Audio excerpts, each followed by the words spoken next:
Hey VC, welcome to Sunday morning with Doodah Dave's Records. Long time no see. We are approaching the Thanksgiving holiday. Happy Thanksgiving to everybody. Thank you for subscribing, and please, if you like the video, please hit the like button and all that good stuff. All right, I was recently in Los Angeles visiting my family, my daughter Sherry, her husband Sean, and my grandson Phoenix. And when I go to LA, I like to go to Amoeba Records. Many of you may know that, out on the West Coast. They have two shops up in San Francisco and Berkeley, I guess, in San Francisco, Oakland, and one down in LA. And they've moved, but it's a great place. Used records, new records, DVDs, t-shirts, the whole posters, the whole thing. So I wanted to start showing you a couple of things that I got from there. So let me just get into it. So this is Alphonso Johnson, one of my favorite bass players. Of course, he played with Bobby Weir, he played with Weather Report. This is a solo album I found and has some really fantastic sidemen on it. It's on Epic Records, really cool artwork there. See, with Alphonso and the kind of a phoenix bird there on the cover. The sidemen, of course I don't have them in front of me. Grover Washington Jr. on sax, Ray Gomez electric guitars, Lee Ritenour on guitars, Patrice Rushen on keyboards, David Foster on organ, Mark Jordan, Ian Underwood from the Frank Zappa band. We'll see a Frank Zappa album that Ian's on with his wife Ruth Underwood, who's also on this, doing all kinds of vibes. And Chester Thompson, the great drummer from Weather Report, worked, I guess, with Alphonso and also with Frank Zappa. Sheila Escovedo, one of her earliest side gigs, it might be her earliest. This was 76, so before Prince. Sheila E. Flora Purim, the great Flora Purim on vocals, John Lucian, Philip Bailey, who worked with Earth, Wind and Fire, and Phil Collins was in Earth, Wind and Fire, Diane Reeves on vocals, Ernie Watts on tenor saxophone, Ernie Fields on bari and flutes, Chuck Finley on trumpet, Gary Grant and George Bohannon and Garnett Brown on the trombone. So you can see this is really an all-star cast. He really brought them. So that's, it's called Yesterday's Dreams on Epic with Alphonso. These are in no particular order, but you know, that's how you get them when you shop for them, right? Out of the stacks. One of my faves, take her out of the Joni. I think they just released this, a re-release on the Asylum. It's gatefold. And you've got Joni floating in the pool in the middle. Hissing of Summer Lawns, 1975, right? 6. On the Asylum. Great side people on this as well. This is just an incredible album. You've got jazzy stuff on this as it goes into the Lambert Hendricks and Ross Twisted, Troubled Child, Shadows and Light, Jungle Line, France They Kiss on Main Street, Hissing of Summer Lawns, Don't Arrive. Every song on here is great.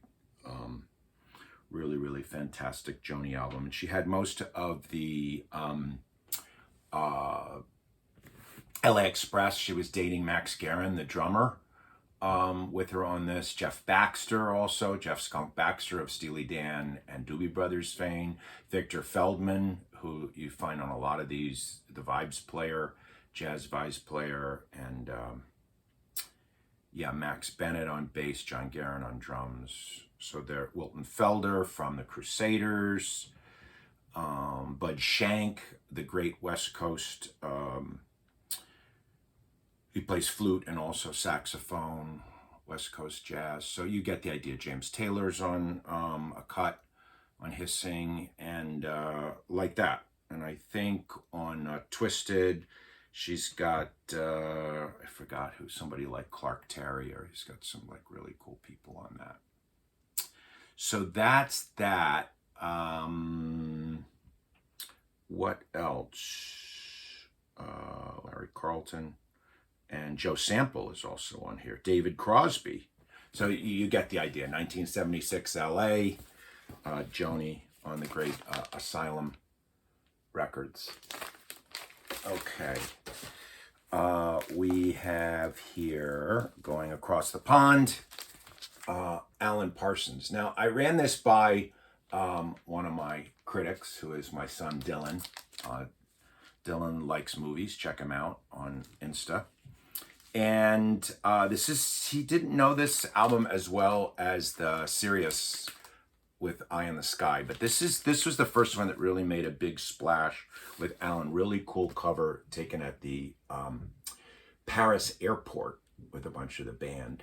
And Alan Parsons, as people know, I'm sure, was an engineer at Abbey Road Studios and actually worked on the Abbey Road album with the Beatles. And then in the 70s, after the Beatles broke up, great labels there. Hypnosis did the cover, worked on the cover and the labels.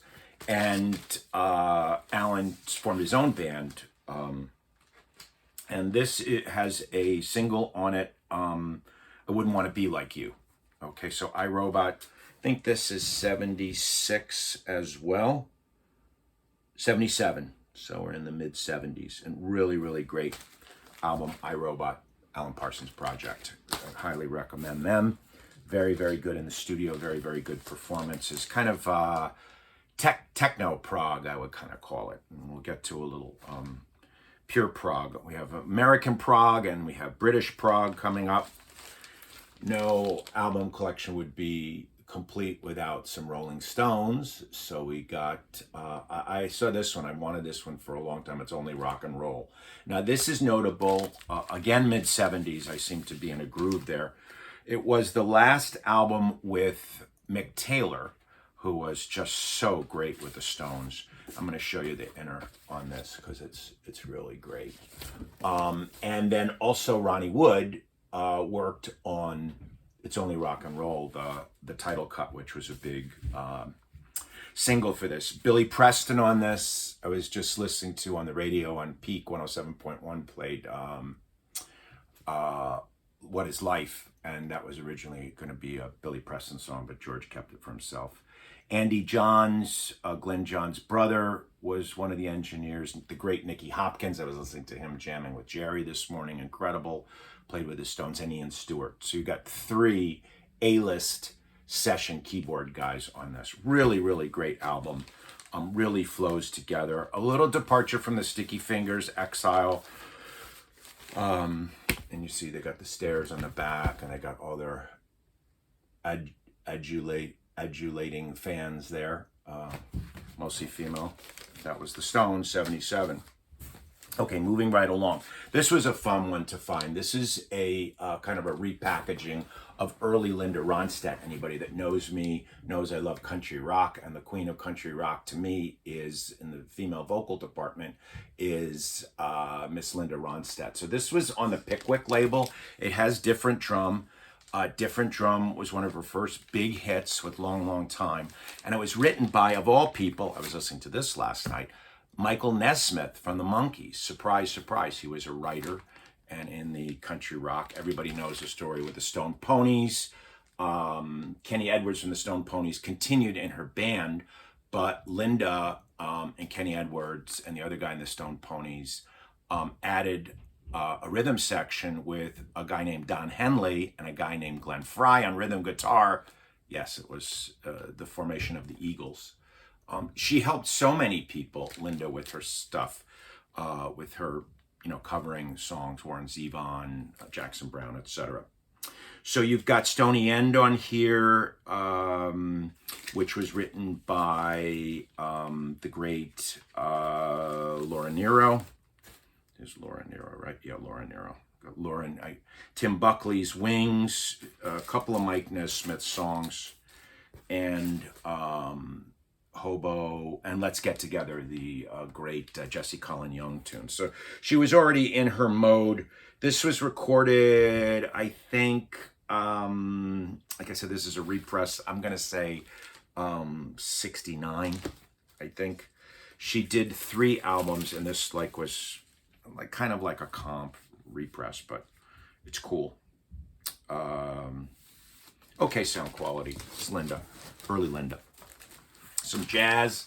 We'll move into the jazz. This was an OJC on the Prestige label. You can see the, take it out of the plastic to get a little bit better. Nice shiny cover there. Sonny Rollins +4. Listen to the sidemen on this. Clifford Brown on trumpet, one of my favorite trumpet players, died way too young. Max Roach on drums, the king of drums, along with Art Blakey and Elvin Jones. Richie Powell on piano and George Morrow on bass. This was recorded in New York City. I've got a liner note on this, so I get it. March 22nd, 1956. The great Rudy Van Gelder was involved. Notes by Ira Gittler, supervision by Bob Weinstock, who was big with that company, with the Prestige house. So this is a repress, but really, really great. They have an interesting thing where they have main influences in caps. Strong influence has first letter capitalized, lesser influence in lowercase. So rather interesting on the back. I'm not really sure how to read it, but it's very cool. Here, I'll show you a copy of it. Maybe somebody in the liner notes could figure out how to do that, because I can't. It has some of the people on the record, but then it has people, you know, Don Bias, Sonny Stitt, that aren't on the record. Vault's hot, Kiss and Run, Count Your Blessings. I feel a song coming on Pent Up House. Early Sonny Rollins. I'm a big Sonny Rollins fan. Of course, he worked with Miles and Dizzy and everybody. Okay, moving right along. In the jazz rock British vein, we have Joe Jackson, one of my faves. I'm really collecting a lot of vinyl on him, and this is the Body and Soul. You can see he went with kind of like an Impulse, is it Impulse? Yeah, Impulse look with the orange and the black. There's an album that looks like this with the horn. I don't think it's Sonny Rollins, but I can't remember who it is. I should do that. All right, so great stuff on here. The Verdict, Cha-Cha, Not Here, Not Now, Till You Know What You Want, Go For It with his band. Oh, and the back is great. Oh, and I believe this is a, this is a promo also. It wasn't a white label, but it's a promo stamp on the back. It has the traditional, you know, Impulse type back with the small pictures and the way they listed Graham Maybe, Vinnie Zuma on guitar, Ed Roysendahl, Joe Jackson, Tony Aiello on saxes and flutes, Michael Mariel on trumpet, Ellen Foley, Ellen Caswell, backup vocals, produced by David Kirschenbaum and Joe Jackson. So great stuff on this, and they have Circle the Verdict. I guess that's the lead single from this. This was 84, so Joe, in that run of albums that he did leading up into Night and Day. And I also like the Jump and Jive album. Is really, really great. Moving right along, I'm gonna try to make this under 20 minutes. I got 20 records in 20 minutes. Move along a little quicker. Todd Rundgren. This is interesting. It's called Initiation. It was on the Bearsville record that he did up in Woodstock. It's pretty experimental. I got to listen to it again and really kind of delve into it. It's written, it's rather inspired by Alice Bailey book, kind of a new age book, which is rather interesting, talking about prana and all that. It was cut in 75 again, stuck in the mid. And, you know, Todd is just great in the studio. He's just a whiz. So you've got some really nice stuff on that. Initiation. Not my favorite Todd, but interesting. I mean, any Todd is good Todd, as they say. This is Simon and Garfunkel's Bookends, which I wanted. I want to get Sound of Silence. I think that's the one I don't have yet. It's on the, this is on the red and gold Columbia. So it's nice. So a little worn, but not too bad. Great songs on this. Mrs. Robinson, At the Zoo, Faking It, America, Old Friends, what's the one? Punky's Dilemma, the one about the cornflake in the bowl. Yeah, great songwriting, great production, great performances. They really, with Columbia, Paul and Art really learned how to use the studio by that point. In '68, they were riding high with the success of The Graduate. I promised you Prague, I bring you Prague. Yes, 90125. Do you know all these years until very recently, I always thought, well, 90215, that sounds like a California. They must have come over and cut the album in California, used a zip code. No, it's the number of the album. It's A1900125. That's all. And this is, as well as another album, is a Columbia Record Club version. It's got the cool echo on it. The big Owner of a Lonely Heart, I was going to say Going for the One. That's the one I want to get. And the two Trevors, right? Trevor Rabin and Trevor Horn. One playing guitar and keyboards. Tony Kay on keyboards, I guess. Trevor Rabin was on guitar. Chris Squire on bass. Alan White on drums. The great Alan White, who played with Yes after Bruford left. And also played, of course, with John Lennon. I mean, these guys, John Anderson, there's nothing to say about him. I mean, he's just the best. The voice of Yes. Cinema's on here. Hold On. It Can Happen. Very, very good album. Holds together extremely well. Again, this was, I want to say, 83. It was a big comeback album and hit for them. Moving right along, talking about big hits for people. So, Peter Gabriel saw this tour at Jones Beach a few years ago with Tony Levin and the original band. Really, really incredible people. Daniel Lanois producing, the great Daniel Lanois, who worked with U2, Bob Dylan, Robbie Robertson of the band, Red Rain, Sledgehammer. This is a 5 out of 5 album. It really is. And I just want to go down. The Kate Bush, of course, is on here. Running Up That Hill. Mercy Street, dedicated to Anne Sexton. Very, very Do What We're Told about Milgram and the psychological experiments. In Your Eyes, the big hit. Red Rain, a big hit. Sledgehammer, even bigger hit. Don't Give Up was the one with Kate Bush. So, just shout out to Dylan. So we've got this on vinyl now. He said Sledgehammer's his favorite Peter Gabriel. And the side guys, I just want to say, overdubs recorded at the Power Station. Oh gosh, Peter Gabriel, Stuart Copeland, Kate Bush of the Police, Jim Kerr, courtesy of Virgin Records. Jim Kerr, is that you, Jim Kerr of Jim Kerr and the Morning Show on 104.